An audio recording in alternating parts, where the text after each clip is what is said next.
Morning, welcome to our channel and new blog. 9:40 বাজে, আমরা ready হয়ে গেছি। আগে যাবো হচ্ছে নিচে ব্রেকফাস্ট করতে। কি করতে?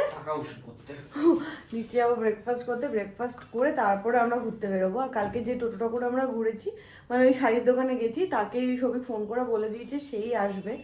তো আজকে এই মন্দিরটা, তারপর একটু জয়পুর ফরেস্টের ওদিকেও যাওয়ার ইচ্ছে আছে। আর আজকে সৌভিকের গাড়ি চালানো থেকে রেস্ট, কারণ দুদিন গাড়ি চালিয়ে টায়ার্ড হয়ে গেছে। আজকে একটু রিল্যাক্সে ঘুরবে। আজকেও রেস্ট, কালকেও সামহাও কিছুটা রেস্টের মতোই। এই সোয়েটার আমাদের জাহিদা ঘোরাবে। এই সোয়েটারটা লাস্ট দিন জুডিও থেকে নিয়েছি। আর গায়ে একটু বড়, বাট ঠিকই আছে। দুটো কেনা হয়েছিল, একটা তোর একটা আমারটা পিঙ্ক, আমারটা এই কালার। আজকে আমি যে দুঃসাহসটা দেখিয়েছি সেটা হচ্ছে হোয়াইট প্যান্ট পরার। আরে কালকে বিয়েতে গেলাম, মনে আছে?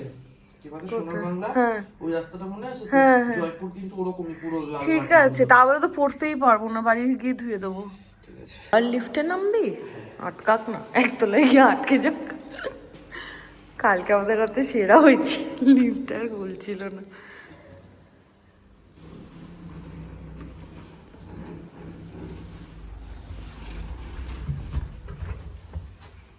আরে হ্যাঁ, আছে, ঠিক জায়গা আছে, অনেক কিছু আছে।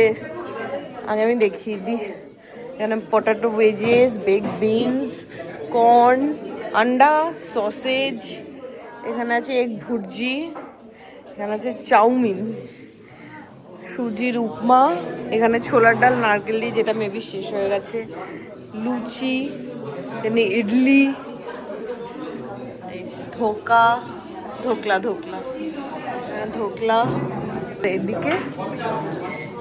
এদিকে কি আছে? ও, এদিকে স্যান্ডউইচ আছে, সন্দেশ, এখানে নিকুতি, কলা, ফ্রুট কেক, ফল আছে, এটা খেজুর, এখানে চিড়েও আছে, কেঁচা হলে চিড়ে দিয়ে, দই দিয়ে, খেজুর গুড় রাখা আছে, স্প্রাউটস, এই দেখো মৌরি মিষ্টির জল, এখানে beetroot juice, orange juice, cornflakes, chocos, muesli, আর এখানে আছে সল্টেড লাস্সি। প্রচুর কিছু আছে সৌভিক। এটা হচ্ছে সৌভিকের প্লেট, এখনো বাকি আছে। এখনো লুচি খাবি না? লুচি ছোলার ডাল ওটা পরে যাবে। কত কিছু না, তুই যে বলি অল্প করে খাবি। আমি ওখানে রেখেছিলাম। আচ্ছা, এখানে বসে। আর এখানে আমি নিয়েছি কর্ন, নিয়েছি সসেজ, একটু উপমা নিয়েছি, আর ডিম নিয়েছি, আর বিটরুট জুস। খাবি? আমি রক্ত খাই না। একটু খা, রক্ত একবার টেস্ট কর। না,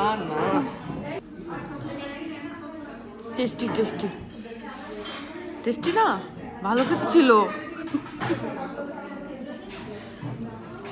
এইখানে সবিকের জন্য একটা লুচি আর ছোলার ডালও নিয়ে এসেছি। আমি একটা বাইট নেবো বলেছি। যা খাবি, না খেলে রেখে দে। সৌভিক সাত সকালবেলা এই কোড়া পাকে নিকুতি, এটাকে কি বলে এনি?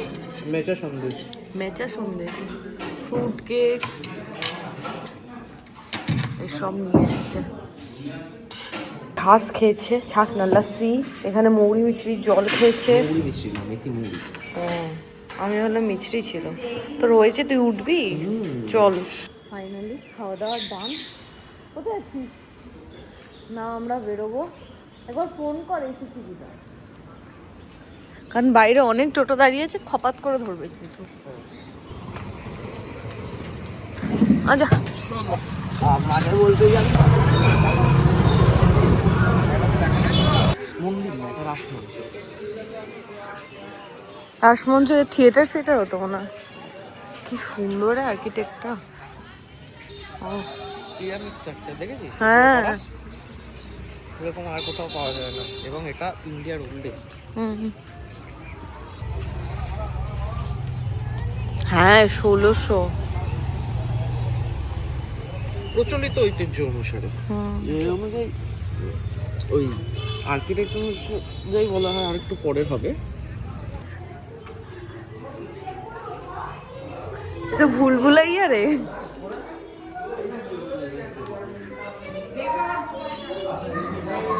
ওয়াও, হ্যাঁ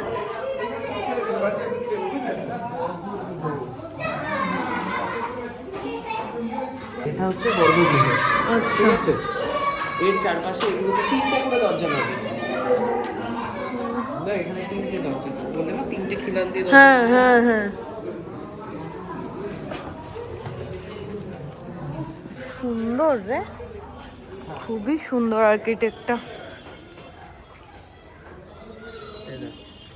এই সময় এরকম ইয়ে করা থাকতো, ডিজাইন করা থাকতো। হ্যাঁ অ্যাকচুয়ালি এই যে পোড়া মাটি বলে, মানে মাটি দিয়ে এটা বানিয়ে ব্লক বানিয়ে তারপর সেটাকে পোড়ালে তবেই ইট তৈরি হয়।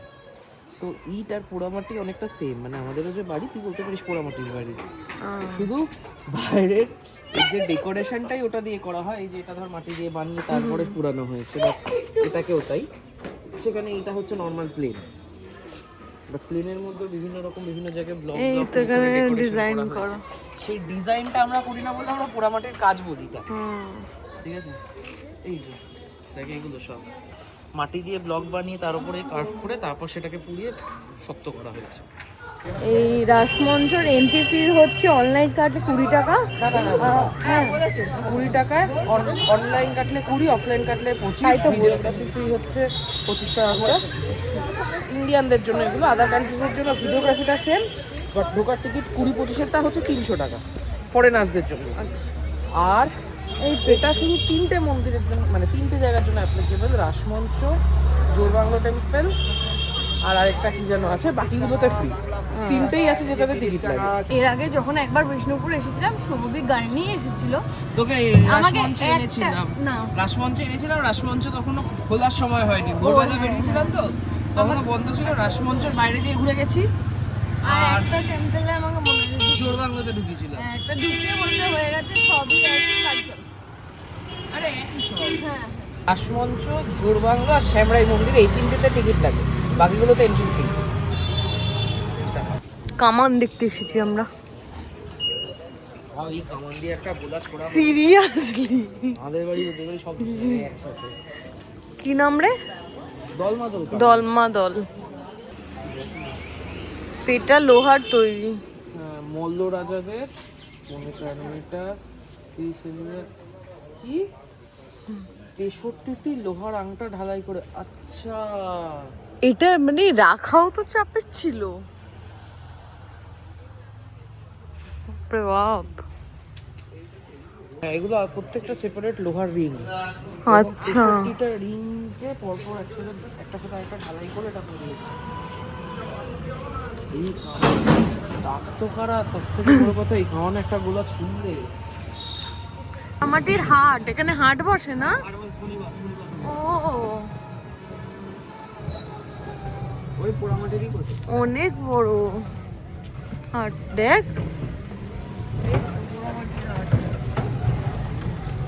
এই যে আগের বারের দেখা একটা মন্দির, এটা জোড়া মন্দির।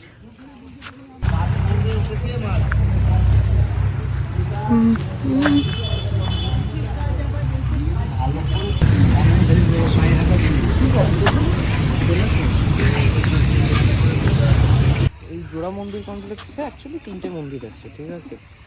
তো তার মধ্যে এইটা আর এইটা, ঠিক আছে?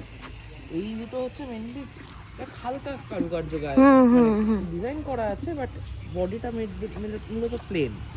আর ওই যে মন্দিরটা আছে পাশেরটা, হ্যাঁ এটা, ওইটার গায়ে যদি তুই লক্ষ্য করিস, জুম করতে পারলে এখান থেকে একটু দেখা হ্যাঁ যাবে। হ্যাঁ হ্যাঁ, অনেক কাজ। ওটাতে প্রচুর কাজ করা আছে, এই যে খোপগুলোতে প্রচুর ইয়ে করা আছে। এগুলো মেনলি ওই রামের ইয়ে, তারপর কৃষ্ণর ইয়ে, এই সমস্ত স্টোরির ওপর বেস করে ওইগুলো বানানো আছে। মানে ওটাতেই সব থেকে বেশি কারুকার্য করা এই বছরটাতে। আর সবই মোটামুটি ওই বিভিন্ন মল্ল রাজাদের ইয়ে, মানে মল্লভূমি বা মলভূমি বলতো, তো ওই সময়কারই এই সমস্ত কাজকর্ম। কাজগুলো এটা পুরোটাই কাজ করা, দেখ। হ্যাঁ, সেটাই আমি বললাম যে এই ভাজের মন্দিরটাতে সব থেকে বেশি কাজ আছে। হ্যাঁ দেখ, এক রত্ন দক্ষিণ প্রবেশ পথের পাশেই আছে। আচ্ছা, 8শ শতাব্দীর শেষার্ধে, এবং আমি শিওর কোনো মল্লরাজাই বানিয়েছিল না। 8শ শতাব্দীর মল্লরাজাদের ইয়ে কবে ছিল আমি তো তাও জানি না, কিন্তু ইতিহাসে অসাধারণ ছিল। হ্যাঁ, আর এই মন্দিরটার বৈশিষ্ট্য হচ্ছে এই যে দেওয়ালের যে অলঙ্করণগুলো, এগুলো শুধু প্রবেশ পথেই দেখা যায়, মানে এর চারপাশেই দেখা যায়। তুই যদি আশপাশগুলো দেখিস ওই সাইডগুলোতে দেখা যায় না, মানে নেই। ও আচ্ছা, বলছে দেখা যায় না, মানে এগুলো শুধু এই প্রবেশ পথের এই 3 দিকেই করা হয়েছিল, কিন্তু অন্যান্য 3 দিকে নেই। চল আয় দেখাচ্ছি। হ্যাঁ, তাদের সেরকম কোনো অভিলেখ কিছু নেই। অভিলেখ মানে হচ্ছে দেওয়ালে যে বিভিন্ন জিনিসপত্র লেখা থাকে খোদাই করে, সেগুলো কিছু নেই। যাই হোক, এই যে এপাশে যেরকম অলঙ্করণ আছে, এপাশে কোনো অলঙ্করণ নেই, এপাশটা প্লেন, বুঝেছিস? এপাশটা প্লেন না, এই যে এখানে কারুকার্য করা আছে, কিন্তু এপাশে নেই কিছু, এবং সেটা শুধু এই ফ্রন্টেই আছে। এটা হচ্ছে দক্ষিণ দিক, এই পাশটা দক্ষিণমুখীর তার ইয়েতেই আছে শুধু। আর এটা ছিল গর্ভগৃহ অ্যাজ ইউজুয়াল।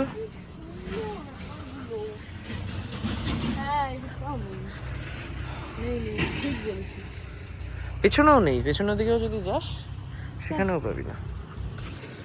ছোট মন্দির, রাধা গোবিন্দ। বাহ, এই জায়গাটা সুন্দর বেশ। এদিকে রাধা গোবিন্দ, ওপাশে রাধা মাধব। তোকে এটাতেও এনেছিলাম।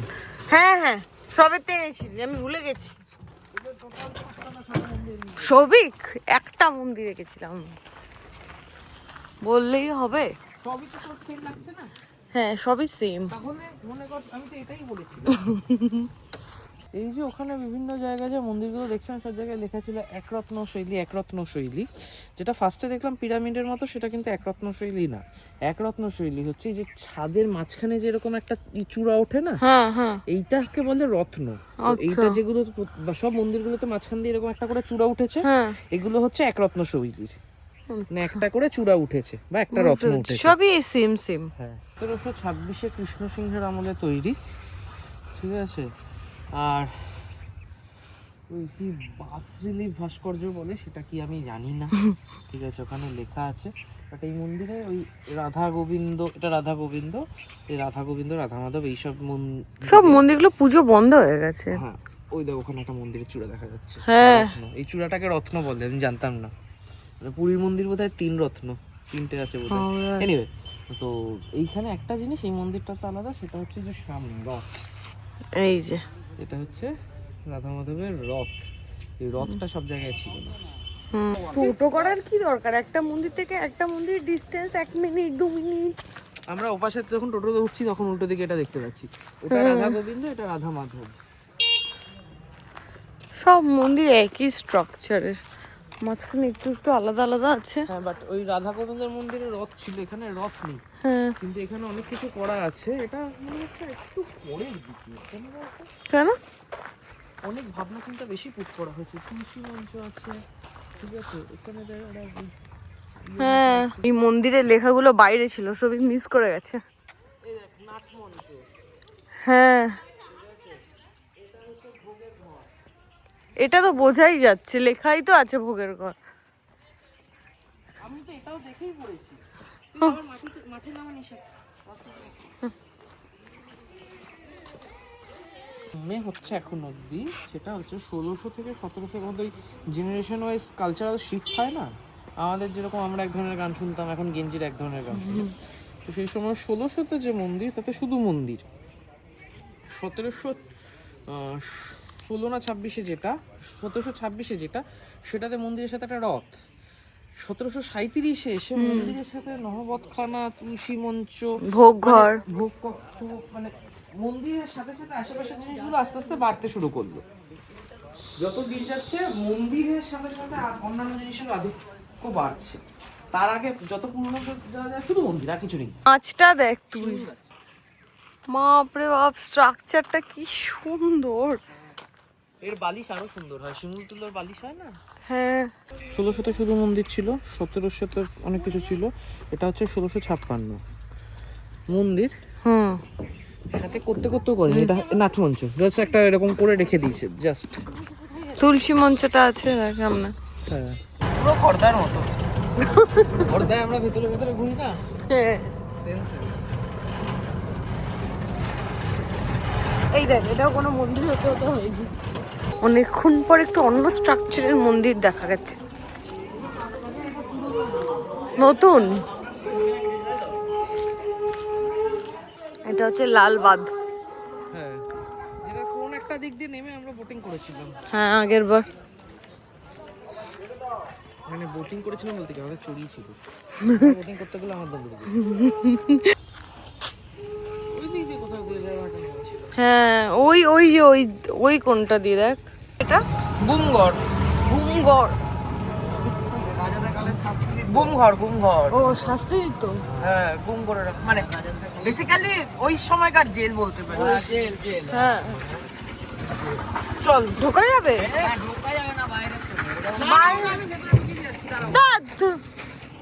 ঢোকা যাবে না, এখান থেকে দেখতে হবে। এরকমই মানে শাস্তি দিত, তো জীবন্ত মানুষকে ফেলে দিত।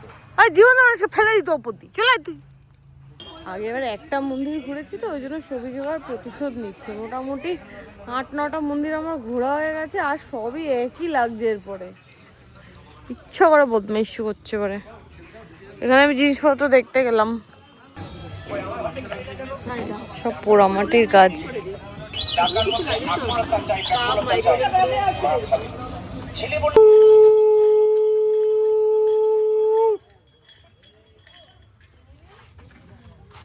নিবি? নাম কি মন্দিরটা? কাকাও জানে না মন্দিরের নাম কি। রাধেশ্যাম মন্দির। এত মন্দির? আচ্ছা আচ্ছা। মানে এখানে এখনো পুজো হয়? ও, রাধেশ্যাম। এই একটা মন্দির। কি আচ্ছা? সাদা সাদা, তার কারণ এটা হচ্ছে কলিচুনের ইয়ে। এটা অ্যাকচুয়ালি এই যে ইটের বলছিলাম না সাদা সাদা রয়েছে, তার কারণ ইটের উপর ওইটার একটা লেয়ার লাগানো। চুনের। ওই দেখ কাঠবিড়ালি। এই মন্দিরটা এখনো পুজো হয় বললো। হ্যাঁ, ওইখানে কি আছে? সামনে ভোগ কক্ষ। হ্যাঁ, ওই আমার মনে হয় তুলসী মঞ্চ। ভেতরে। হ্যাঁ, বললাম তো তুলসী। দেখলি? ওই তো পুজো হয়। এই তো। এই পাশে রাধেশ্যাম মন্দিরের উল্টো দিকেই। হ্যাঁ, দেখবো তো, সব দেখবো। আমরা এখনো এই গেট ফেট তো যাইনি। ওই যে স্মল গেট দেখছিস, স্মল গেট, বিগ গেট, এগুলো এখনো তো যাইনি। দেখ, আমরা রাসমঞ্চ গেছি, মিউজিয়াম আমাদের বাড়ির পাশে যাইনি, শ্যামরাই গেছি, মনে আছে? পাঁচচূড়া, পঞ্চরত্ন, এটা মৃন্ময়ী। হ্যাঁ, বুমঘরের বাইরে থেকে তোকে তো ঢোকাতেই পারলাম না। হ্যাঁ, রাধেশ্যাম। এটা হচ্ছে রাধেশ্যাম, তার উল্টো দিকে মৃন্ময় মন্দির, যেটাতে এখন ঢুকছি। ঠিক আছে, দলমাদল কামাল হয়ে গেছে, নন্দলাল, জোড়া মন্দির, রাধা গোবিন্দ, রাধা মাধব, কালাচাঁদ, হ্যাঁ সবই হয়ে গেছে। না, মিউজিয়াম বাকি আছে, তোকে আজকে সব ঘোরাবো, চিন্তা করিস না। না না, গতবার বিষ্ণুপুরে এসে ঘোরা হয়নি। ডোকরা লালজি মন্দির, লালজি। এটাও মনে হয় চুনেরই।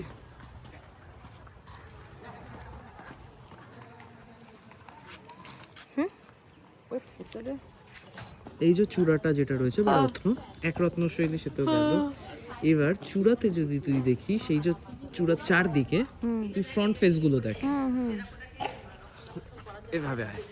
এই যে চূড়ার দেখ, একটা খিলান যেদিকে রয়েছে, ফ্রন্ট ফেসটা না, এইখানে না, এই যে এটা হচ্ছে খিলানটা চূড়া। এই যে এইটা দরজা মতো, যেটা দরজাকে বলে খিলান। তো এই ফ্রন্ট ফেসটাকে যদি তুই দেখিস, ফ্রন্ট ফেসের ওপরে যে কোনো একটা ইয়ে ধর, এই যে দাগ লাইন করা আছে, এরকম থাক আলাদা আলাদা করা, ঠিক আছে? এই থাকগুলোর যে কোনো একটা থাক ধর, তার মধ্যে দেখ এরকম ঢিবি মতো দেখতে পাচ্ছিস প্রত্যেকটা থাকগুলো, তো ওগুলোকে বলে রথ। আচ্ছা, ঠিক আছে, তো এটাকে বলে হচ্ছে সপ্তরথ। মানে তুই দেখিস, প্রত্যেকটা ওই থাকে 7টা করে থাকবে ওরকম ঢিবি। সানগ্লাস পরে দেখতে হবে বাবু, সানগ্লাস খুলে না। কি 7টা করে ঢিবি থাকবে, তাকে বলে সপ্তরথ। এটার বৈশিষ্ট্য হচ্ছে 4টে কোণাতেই, এই যে কোণাগুলো, এখানে এরকম দ্বিরৈখিক অলঙ্করণ, মানে দেখ এরকম দুটো করে ইয়ে দিয়ে, এই যে এই দুটো এরকম 5টা করে রয়েছে, 4 কোণাতেই 5টা করে এরকম রয়েছে। লালজি মন্দির এখান থেকে বেরোলাম। বা এটাকে কি যেন বলে, বীর হামবি উদ্যান নাকি? হ্যাঁ, যা বিষ্ণুপুর এসেছিল দেখবি না মন্দির, সবাই সাক্ষী লগে। তুই বলেছিস এর আগের বার এসে আমি তোকে একটা মন্দির ঘুরিয়ে নিয়ে চলে গেছি সব এক বলে, সেই ভুল আমি আর করি? এবারে তোকে সব মন্দির ঘোরাবো, চল ঢোক। ছোট দরজা, লোকে এখানে বড় দরজা ছোট দরজা দেখতে যায়। এই তোকে আগের বার দেখাইনি বলে আমি কত কথা শুনেছি, তোকে সব দেখাবোই আমি এবারে। মন্দির ডান, এবার আমরা ঢুকবো। আপাতত মন্দির ডান। আপাতত কেন, আর পরে মন্দির ডান, সব মন্দির ডান না তো যাই হোক, এবার আমরা যাবো তো জয়পুর ফরেস্টের ওদিকে, কারণ কালকে বনলতা খুবই আমরা মানে এক্সস্টেড হয়ে ঘুরেছি ওই জায়গাটা। কালকে ঘুরিনি, কালকে ওখানে হোটেল খুঁজে বেরিয়েছি, বিষ্ণুপুর টু জয়পুর হোটেলের জন্য ঘুরে বেড়াচ্ছিলাম। এখানে জঙ্গলের মধ্যে দিয়ে যাচ্ছি তো, কিন্তু হাওয়াটা খুব ঠান্ডা লাগছে। সোয়েটার পরে এসেছি, জ্যাকেট আনলে ভালো হতো। আর এই কানের ব্যথাটা আবার এইখানে বাড়ছে, টুকটুক করে রাতে সেক দিতে হবে। তো এটাই বনলতা, কি গাড়ির ভিড়। বনলতা তো ভিড় হবে, আর ফার্স্ট টাইম তবে আমার ফার্স্ট টাইম আসা, খবর আমি অনেকদিন ধরে রাখি। কোলাঘাটে সেরেগঞ্জ, হ্যাঁ জয়পুরে বনলতা, বুঝতে পেরেছি। বনলতাটা আরো লার্জ স্কেল। পাচ্ছি, চল ফুলই দেখি। লাইন আছে তো,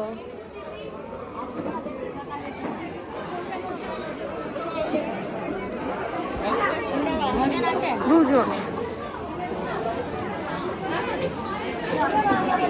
গিজ গিজ করছে লোক।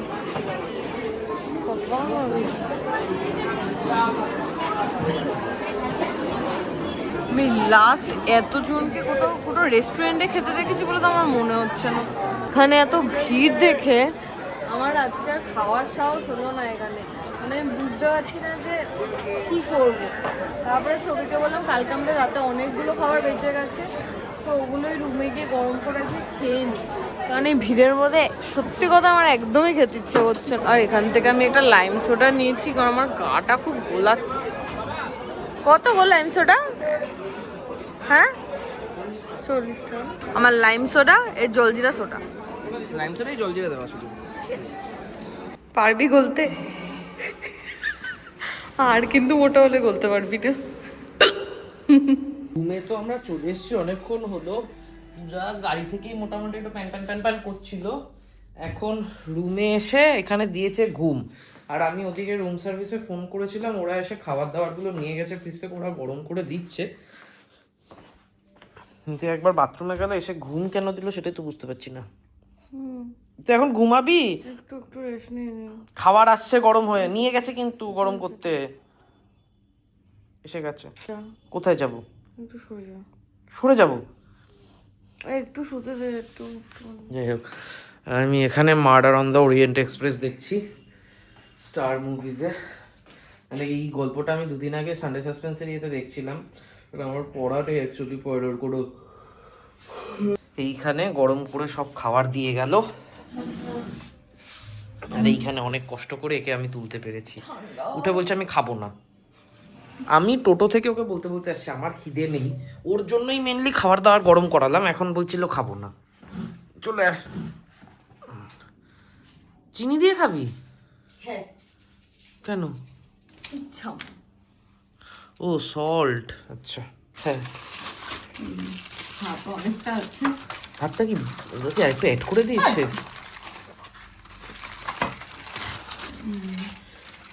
সব আছে সব।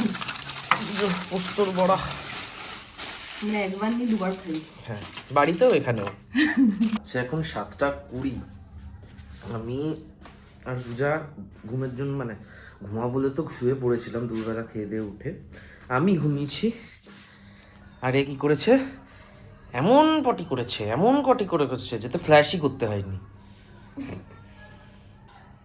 খা।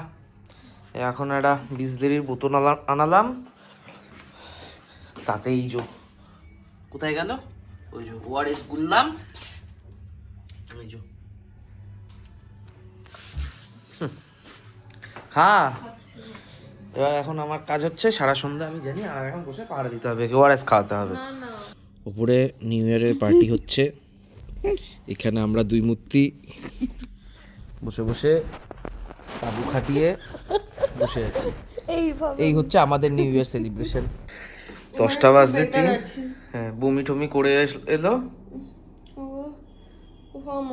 আমাদের প্রত্যেক বছর ইয়ার এন্ডিংয়ে কেউ না কেউ পড়ি ভাব। আমার প্রবলেমটা হচ্ছে সকালে আমার হজম হয়নি, খাবারগুলো আমার কিচ্ছু হজম হয়নি, সব গোটা গোটা বেরিয়েছে, তাই জন্য শরীরটা এত খারাপ লাগছে। এখন বেটার? এখন বেটার হয়েছে, আমি একটু ফ্রেশ হয়ে আছি। ঠিক আছে। আর ওদিকে আমি জাস্ট এক প্লেট ওই ক্রিসপি চিলি মাশরুম আর একটা চিকেন পপকর্ন অর্ডার করেছিলাম। তাও মোটামুটি আধা ঘন্টা হয়ে গেছে না? হ্যাঁ, আধা ঘন্টা 40 মিনিট আগে করেছিলাম, সে তো এখন এসে পৌঁছায়নি। আগে সুচিবাই হতো এক রকমের, পায়খানা করলে লোকে স্নান করতো, তুই এখন বমি করলেও চান করিস। না, আমার পাচ্ছিলাম না, শরীর খুব খারাপ লাগছিল। এ প্রথমে বলছিল খাবো না, তারপরে না আমি তখন খিদে ছিল, তারপর খিদে পেয়েছে, হালকা করে অর্ডার করেছি। হালকা করে, এখানে অনেক কোয়ান্টিটি থাকে। এটা মনে হয় chicken popcorn maybe. Most probably. হ্যাঁ, আর এটা কি? এটা হচ্ছে, এবার আমাকে ফোন করতে হবে রেস্টুরেন্টে। কেন? কেন চিকেন পপকর্নটা ফ্রাইজের সাথে দেওয়ার কথা ছিল না? এই যে ফ্রাইজ দিয়ে হ্যাঁ। গেছে। এবার না ওই ওকে ছোটের জায়গায় কুইটা করে দাও, ফ্রাইজটা পাও। ফাইনালি 11:30টার সময় তিনি রেডি হয়েছে। ঠান্ডা হয়ে না, এখনো ধোয়া উঠছে শিগগিরই। 11:30 বাজে। আমি সেফ সাইডে, আমার মনে হচ্ছে নুডলস ফুডলস থেকে রাইসটাই বেশি হবে। ফ্রাইড রাইসে খুব একটা তেল যায়ও না। সেটা ডিপেন্ড করছে কিভাবে বানানো হচ্ছে তার উপর। অল্প করেই খা, বেশি নিস না। বেশ আমাকে অল্পতে কতগুলো পকোড়া খেতে হবে। মিটবল তো না, পপকর্নগুলো ঢাকা দিয়ে রাখি।